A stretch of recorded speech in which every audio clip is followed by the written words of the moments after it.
लिडारफोराल' बिसि फिसायजों थानानै आराम संसार जागासिनो। जाथाया जोबोद दुखुनांथावना आरो गोसोआव नांथावना रायजो राजा नोंथांमोन। मानोना बारग' एनडिएफबि रंजालु मोसाहारिया हियारिं फैदों होननानै थानायाव थांदोंमोन आरो सानसे एबसेन्टनि थाखायनो बा सानसे एबसेन्ट जादों होननानै फिन खनसे थानायाव एबा जेलाव जोबनानै दोनजाफिननाया बियो जोबोद दुखुनांथावना आरो गोसोआव नांथावना। जायनि थाखाय बिसिया दुखुनि गेजेरजों दुखुजों खावलायदों। मानोना बिटिसि गोजोन सुक्ति एबा पिस एकर्ड जानायनि उनावबो दिनै बारग' एनडिएफबिफोरा गोजोनै थानो मोनाखै, गोजोनै उन्दुनो मोनाखै। दा बे जाथायखौ फोरमायदों आरो बे बिसिया खावलायदों जाहाथे बारग' एनडिएफबिफोरनि जेसेबां केस दङ जोंनि बिटिसि सरकार बिटिसि गभर्नमेन्टनिसिम खावलायदों खर' गंग्लायै बिथांनि बिसिया खावलायदों जाहाथे केसफोरखौ रायलायनायनि गेजेरजों फोजोबनानै होनो थाखाय खावलायदों। थ' नोंथांमोना बे समाव भिडिअखौ जोबजासिम नायलांगोन। मानोना मैया माने माबानि कर्टनि हियारिं फैदोंमोन डेट, ओमफ्राय बेयाव थांनायावनो माने माबानानै वारेन्ट फैदो होननायाव माबा हमनानै वारेन्टनि माबायाव जामिनदार हमनायाव माने रिजेक्ट जादो होननानै बिदि होननानै लाखिदो आरोना।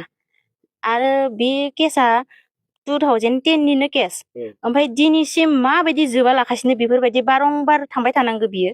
इमान बोसोर जाबाय आरो 34 इयार्स इसोरो संग्राम खालामनानै दाहालागै जुदि जेबो माबाखौनो मोनाबा माबायदि सान्ति सुक्ति जाखो बियो। बेथ' बिटिआर सरकारा बिखौ एकर्ड खालामना लांबाय, एनडिएफबिफोरखौ लाफानानैनो सान्ति सुक्ति खालामदोंमोन।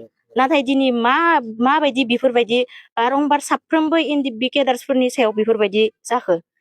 आरो दिनै लिडारफोराल' बिसि फिसायजों थानानै आराम संसार जागासिनो, ओमफ्राय बिसोरनि फिसाफोरा दिनै आलाय सिलाय आनि थानि दिनै सानफ्रोमबो सोरनियाबा डेट फैयो हमना लाङो। दाहालागैनो बेफोरबायदि हमना लांबाय थानाय आयेना बोरै जाखो। ओमफ्राय बेफोरखौ सरकारा इसेबो नोजोर होनो गियान गैया नामा? गावसोरल' मोजाङै जाबाय थानांगौ नामा? आरो 4 लाख होदो, 4 लाखा दिनैनि दिनाव मायाव खाथिखो माबायदि जाखो, माबायदि संसार जानांगौ बिसोरो। जेराव गावसोरनि व्यक्तिनि थाखायथ' खस्थ' खालामाखैमोन बिसोरो, बर' हारिनि थाखायनो खस्थ' खालामदोंमोन। खिन्थु दिनै गावसोर व्यक्तियाल'सो खस्थ' जागासिनो। सोरबा रायजो राजायाबोथ' बिसोरखौ नायफैयाखै, रायजोनि थाखायनो संग्राम खालामदोंमोन। खिन्थु दिनै बिसोर गाव हारसिङैसो खस्थ' जागासिनो। आरो माखासे जेलाव दोङो बिसोरबोथ' दा बुहुद बिसोरनि न'खरफोरा हालाय हाफाय जानानै दङना, बेफोरखौ सरकारा एसेबो नोजोर होआ नामा? माबायदि जागोन बिदिब्ला? आं बेखौनो खावलायनो सानो जे आंनि फिसायाल' नङा, मालाय सोरबा जोंफोरबायदि गोबां हिनजाव माहारियानो जेनेबा एनडिएफबिजों हाबा जानाय दङ, बिसोरबोथ' आं बायदि भुगिनानै दङ। बिसोरनि आंनि फिसायनि थाखायल' नङा, गासैबो जाहाथे गासैबो एनडिएफबिफोरा न'खराव थानानै मोजाङै सान्थियै रायजो जानो मोननांगोन। सरकारा बेखौनो नायनांगोन आरो गासैनिबो केसा उइद्र' जाजोबनांगोन। संगठनानो दिनै बायनानै थांबायब्ला बेयो माबायदि मा केसनि थाखाय बिदि माबागोन।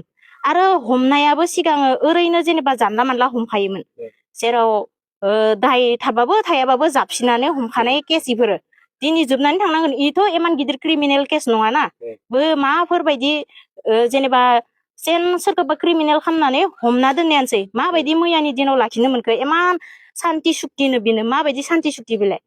आरो जेनेबा दा बेयो गनानै फैगोन, गाबोन समफोरनो फैगोन, जेनेबा आरो डेट मारिनो थांफिननांगोन। बेफोर थांलाय फैलाय खरस 4 लाख थाखाया बेफोरनि थाखायसो होदोंमोन नामा होमबा? बेयावथ' जेबो सान्ति सुक्ति जायाखै।